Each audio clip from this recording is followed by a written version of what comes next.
நாளை பங்குனி 4ஆம் தேதி அமாவாசை. அதாவது மார்ச் 18ஆம் தேதி காலை 8:25 மார்ச் 19ஆம் தேதி காலை 6:53 வரை அமாவாசை இருக்கிறது.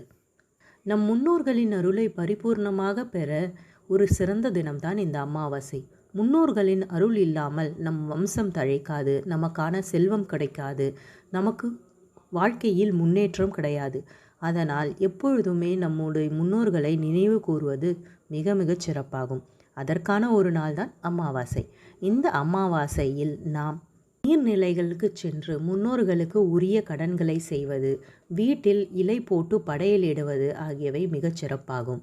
அதே போல நம் மிக மூத்த முன்னோரான, சக்தி வாய்ந்த முன்னோரான நம் குலதெய்வத்தையும் தரிசிப்பது இந்நாளில் மிக மிக நன்மையை பயக்கும்.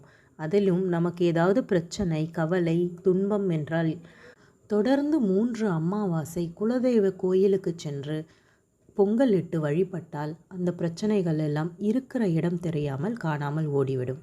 எனவே நாம் முன்னோர்களையும் குலதெய்வத்தையும் நினைவு கூறும் நல்ல நாளான இந்த அமாவாசையை போற்றி மகிழ்வோம். நன்றி. வாழ்க வளமுடன்.